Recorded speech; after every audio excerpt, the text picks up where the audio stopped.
Tonight, an elderly driver whose car mounted the pavement, killing a toddler, likely had undiagnosed dementia and had slipped through the system. An inquiry hears 3-year-old Xander Irvin died of multiple injuries. Also making the headlines, bin strikes due to start this week and last 8 days are suspended following an improved pay offer. Workers will now vote on whether to accept. A family escapes uninjured after lightning hits their home, causing a huge fire. Neighbours say they felt shockwaves. We both got an electric shock up through our legs, which was really quite unusual. And in sport, Rangers goalkeeper Jack Butland holds talks with the Ibrox hierarchy over the club's ambitions. I'm John Mackay. This is the STV News at 6.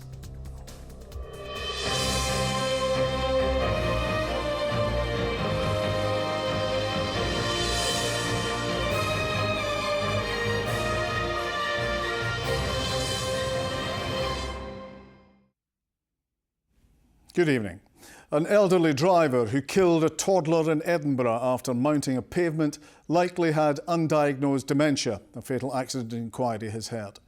On the first day of the inquiry into the death of 3-year-old Xander Irvin in June 2020, the sheriff said 91-year-old Edith Duncan was a driver who slipped through the system, as it examines if enough safeguards and processes are in place for older motorists renewing their licences.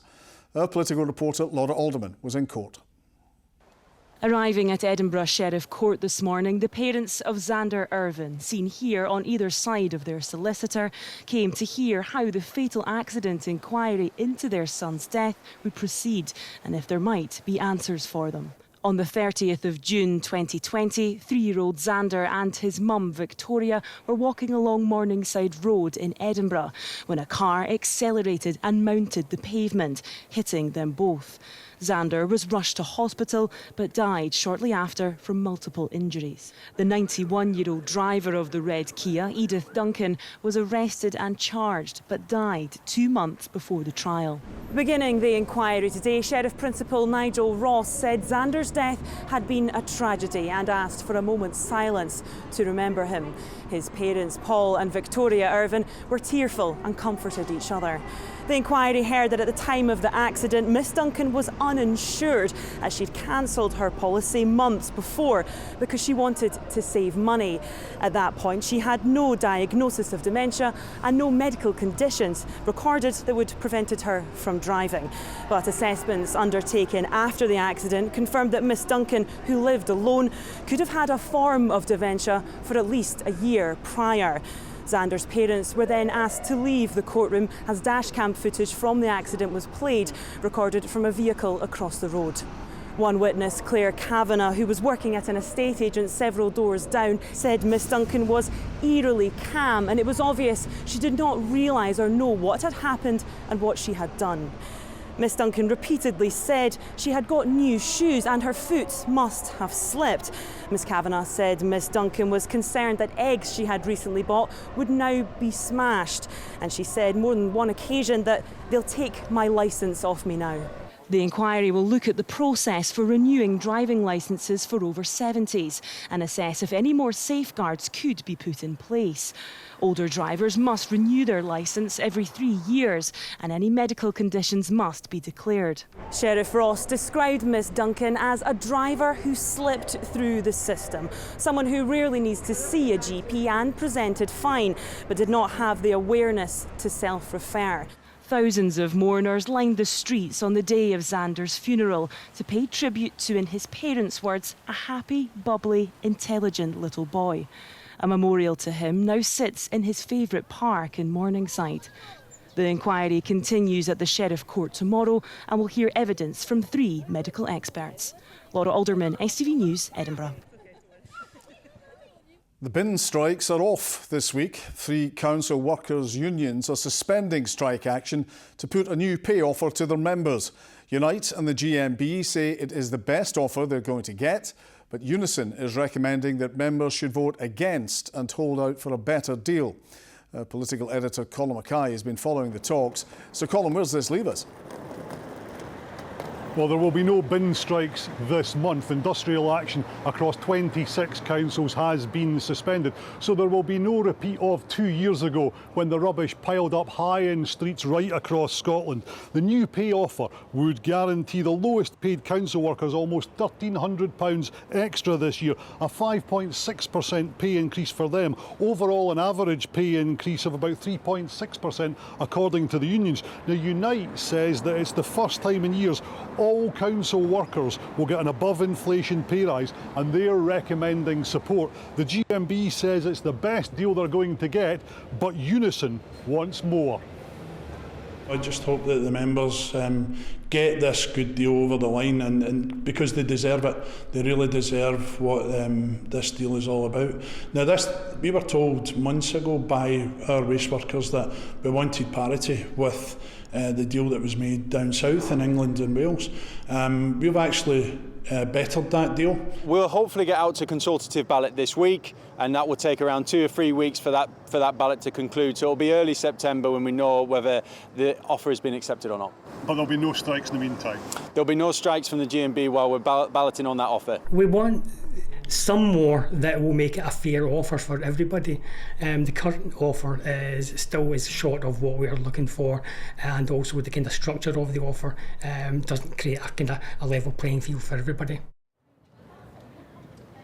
Now, Unison is the biggest council workers' union. They have a bigger membership, crucially, among higher paid staff. And one official in a rival union said to me today, good luck to them asking the bin workers to strike for a better deal for their bosses. Now, the deal on offer will cost an extra £77.5 million.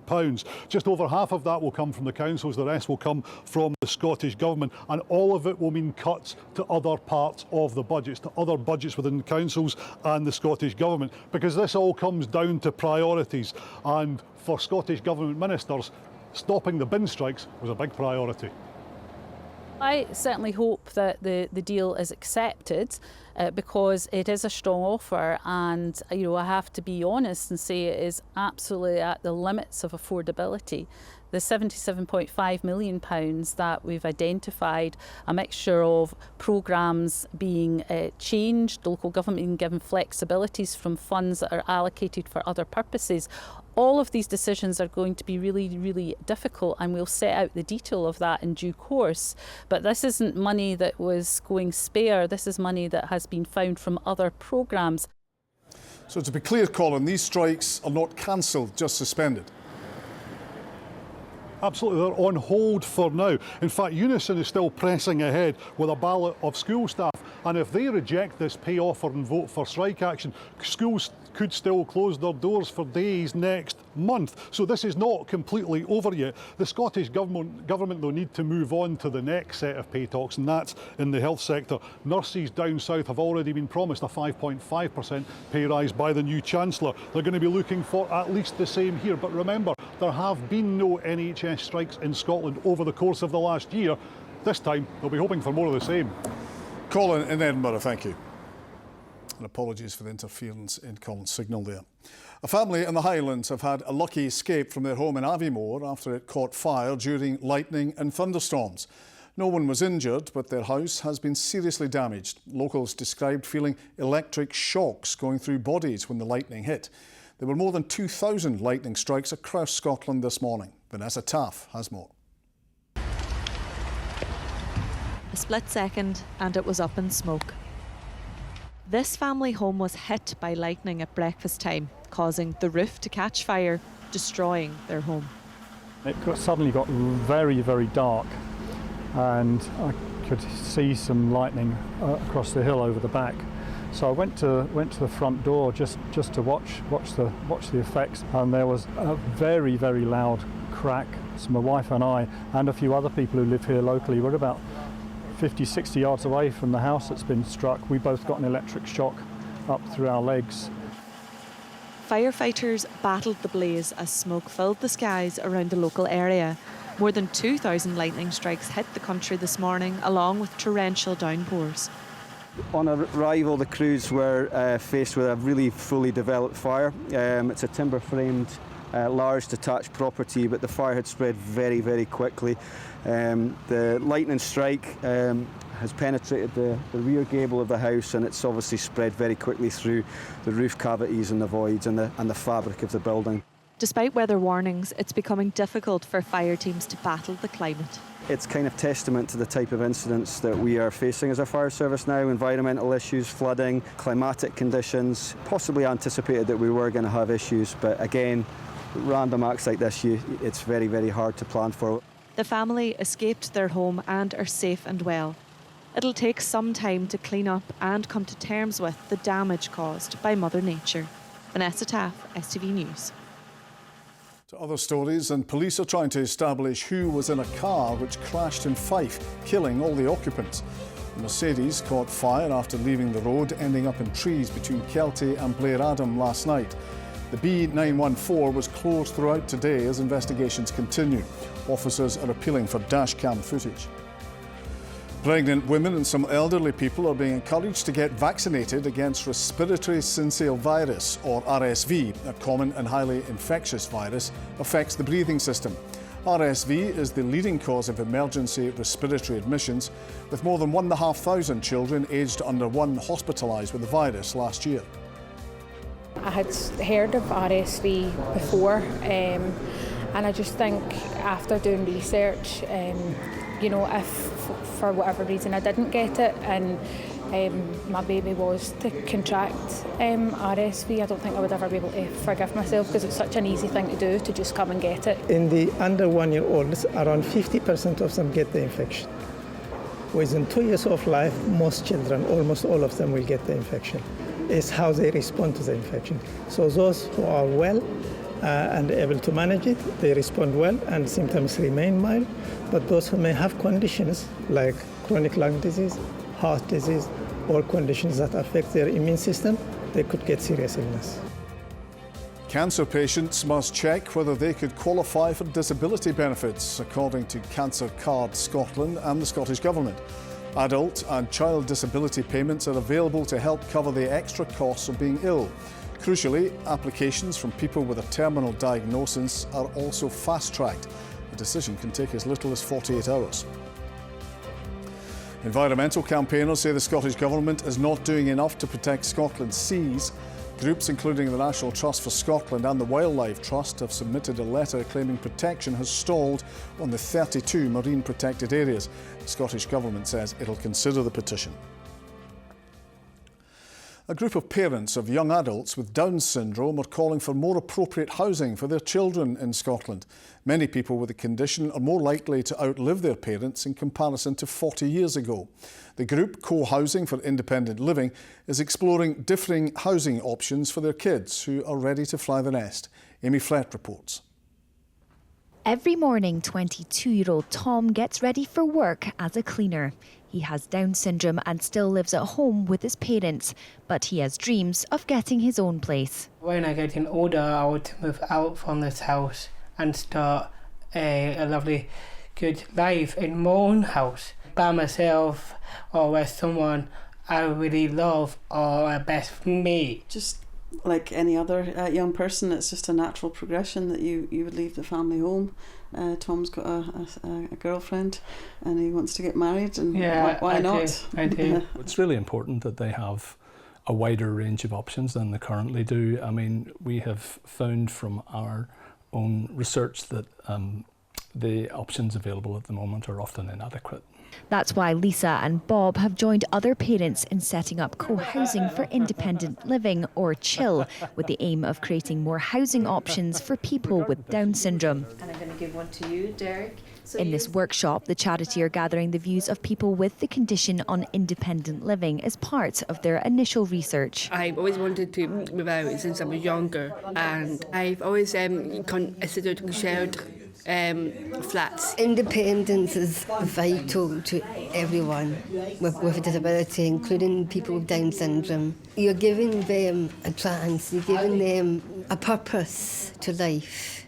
Housing is the best thing to have, really, so it's helpful for other people, but if they want a house by themselves, They can be really happy, they have their own space. Far too often we see houses being designed and then afterwards trying to kind of shoehorn people into houses that may not be suitable for them. So we think it's really important to get people's opinions and their design ideas from first principles. The average life expectancy of a person with Down syndrome has raised by more than 30 years since the 1980s to around 60 years old, with some living much longer. The generation of young adults now living with Down syndrome are probably most likely the first generation to outlive their parents, and it's really important for them to have to have a plan in place, which means that they have the potential to live their own lives to the full. The charity is now hoping to secure funding as they continue their research in the hopes that people like Tom can get the independence they crave.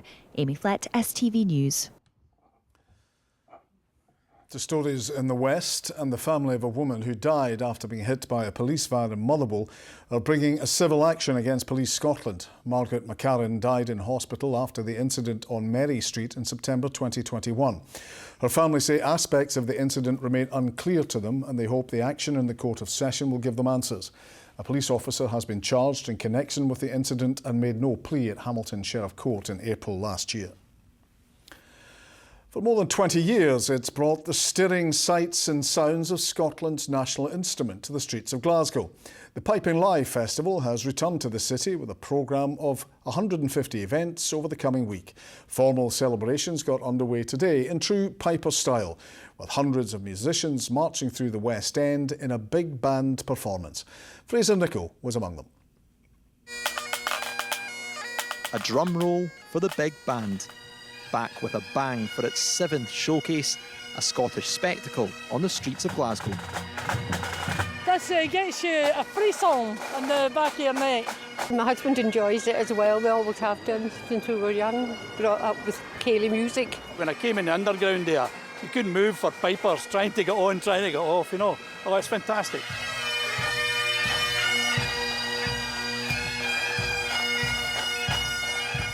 This is the biggest the big band has been. A record 170 people took part this year, marching as one collective sound through the West End, arriving at Kelvin Grove Art Gallery for a rousing repertoire of tunes. It's absolutely the highlight of my Piping Live, getting to lead the big band through the city of Glasgow. It's an immense wall of sound, and you can't touch it. There's nothing like it. Most of the musicians are from Scotland, but some have come all the way from Perth in Australia. At the grand age of 40, I took up the pipes, and much to my family's horror. And I've been playing for the last 15, 16 years now, and just can't get enough of it, really. There was also a whole squad from Hong Kong. In Scotland, the piping atmosphere is obviously much better than that in our home. So it's really great for us to meet with pipers from all around the globe and from different walks of life. And this is no festival finale. More than 150 events are planned across the city this week. It can be a pretty tough time at the moment around the world, and if we can bring people together to share music and enjoy music, then I think we've done our job there. So it's about enjoying the music, sharing it with other people, and taking it out to everyone that wants to listen to it, or even if they don't want to listen to it, we're taking it to them anyway. An action-packed week ahead and another year to remember, celebrating the sound of Scotland. Fraser Nicholl, STV News, Glasgow. It's been a busy weekend of sports. Here's Rahman.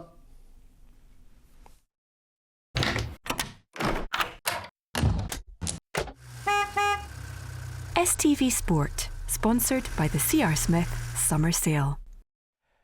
Good evening. Jack Butland has revealed he has held talks with the Rangers hierarchy and is assured his ambitions are aligned with the direction of the club.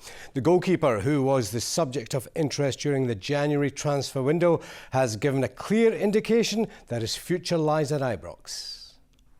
Jack Butland is Rangers' most valuable asset on the pitch. The goalkeeper moved to Ibrox last summer on a 4-year contract. The club rebuffed an approach from Nottingham Forest in January, and Butland is confident Rangers would take a similar position should any club come calling in this transfer window. We've had conversations, my conversations with the club, what we do and where we go and how far are we going and how far are we pushing. which is, as any player at the club, is what you want to know. You want to know the ambitions. So for me, no cloudy areas over that. I'm looking forward to this season and looking forward to playing as well as I can. Have you got the opportunity to speak to any of the directors on planes when we travel, and you always pick the brains and speak to people? It's a concern of mine. I'm not concerned, but it's a concern. It's good to speak to those people. It's good to know where the club's at and the direction and the optimism and things like that as a player. It's a really big signal, I think, that somebody after his season, somebody with his quality is saying that. I think it's a really symbolical thing. Jack feels what's going on inside the building, what's going on inside the squad, how things are evolving here in every sense.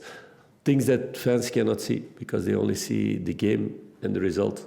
Rangers' result at Hampden on Saturday was a 2-1 win over Motherwell. After Cyril Dessers put Clermont's side 1 up, Robin Propper scored an own goal on his debut. Soon after, Václav Černý restored Rangers' lead in some style. Next up is Dynamo Kyiv in the second leg of their Champions League qualifier tomorrow night. The target is the league phase of the tournament with prestige and prize money at stake. You need to look at both. And you need to look at the exposure and the tradition and to want to be there. But the finance are really important in football. And I think this club knows this really well after what happened 12 years ago. So it's a really important thing to keep a good balance in those things and not to make silly faults that you come into trouble. Adam Idah is edging closer to returning to Celtic following talks between the champions and Norwich City over the weekend. STV Sport understands the transfer fee could be in excess of £7 million. Well, Celtic secured a comfortable win over Hibs yesterday. Brendan Rodgers' side were 1-up inside 3 minutes. Nicholas Kuhn netting from close range. Then Callum McGregor, who announced his retirement from international football last week, doubled the visitors' advantage. Elsewhere, 10-man Kilmarnock suffered their second consecutive league defeat, losing 3-0 to St Johnstone. St Mirren manager Stephen Robinson says the team must learn from their mistakes after their 3-1 loss to Aberdeen. And Stephen Naismith says his players lacked energy and application as Hearts were defeated 3-1 away to Dundee. Now, on the opening weekend of the Women's Premier League, the top 4 clubs from last season scored, wait for it, 38 goals between them. Celtic began the defence of their title with a thumping 9-0 win over Dundee United. Rangers hammered Aberdeen 11-0. Glasgow City won 7-0 away to Montrose, and Hearts thrashed Queen's Park 11-1. Scottish athletes are returning home after a successful Olympic Games in Paris with Team GB. Scots helped contribute to 14 medals to the haul for Great Britain and Northern Ireland. But one double medal winner is still reeling from a high-speed crash, which cost him the chance of adding a gold to his collection. Here's Jamie Borthwick. Heading home, bags weighed down with gold, silver and bronze. It was nice to do it in front of kind of friends and family, which was like kind of why I wanted to continue after Tokyo. But it was, it wasn't what I wanted. I wanted to come out with that goal. I can't be disappointed with that. Team GB enjoyed another successful Olympics, bringing home 14 gold medals from Paris. They secured 22 silver medals and 29 bronze to finish 7th in the overall medal table. And the Scots in the team included gold medalists Duncan Scott, Scott Brash and Sholto Carnegie, with 5 silver medals and 6 bronze also returning to Scotland. The Games are a culmination of years of hard work for the athletes, who can now plan for a slice of normality before, for most, the training starts all over again. Just having like a day to myself. We've been away in a kind of camp and then obviously here you're sharing with people the whole time, and it's just been nice to just decompress a little bit. Los Angeles will host the next Games in 2028. 4 years for these athletes to dream of going one further. 4 years for the next generation to dream of joining them. Jamie Borthwick, STV Sport. To rugby, and Scotland captain Rachel Malcolm says their aim for the season is to start competing with the top 5 teams in the world. The Scots are preparing for friendlies against Wales and Fiji next month before they travel to defend their title in the WXV2 tournament in South Africa. You know, we want to be competing with the top 5 teams in the world, and we know that we're probably on the edge of that at the minute. We're not quite comfortably there, and there's still a lot of work to do, but that's what drives us every day. And I think having that little taste of victory at WXV last year has definitely probably given us a little bit more kind of incentive. And that, folks, is all your sport tonight. See you again tomorrow.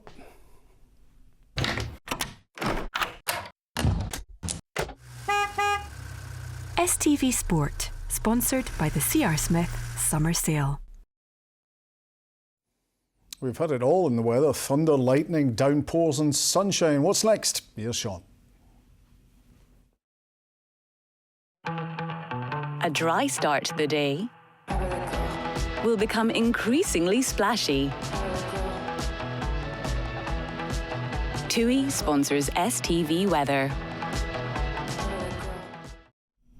A very good evening to you. Well, a bit of a thundery start to the day, wasn't it? Coming up Dunmellington, a real hot spot for those lightning strikes, especially in the hills earlier on, and also around Dumfries, a good few hundred lightning strikes here. But much quieter now, plenty of sunshine and plenty of clear spells into tonight. And by Jings, what a night it was last night. We had the windows open and the alarm started going off outside when we had those thunderstorms. And of course it was very warm. But tonight it should be a wee bit more comfortable. Temperatures down to about 9 or 10 degrees Celsius. So thankfully an easier night, hopefully, for sleeping. We've got lots of rain to come through during tomorrow morning. Hopefully not thundery rain though, like we had this morning. But still a damp start to the day. We should see more in the way of sunshine developing in the afternoon, but a few scattered showers still continuing, especially across Argyll and Bute and the Highlands. Also quite breezy here, especially parts of the Hebrides. Now on Wednesday, a lot of dry, fine, sunny weather. Temperatures 18, 19 degrees Celsius. So Wednesday looking like a decent day. Make the most of it though, because on Thursday at the moment our computer model is developing an area of low pressure over Ireland, and that will be swinging rain our way. And look at that, it's right over the top of us on Thursday.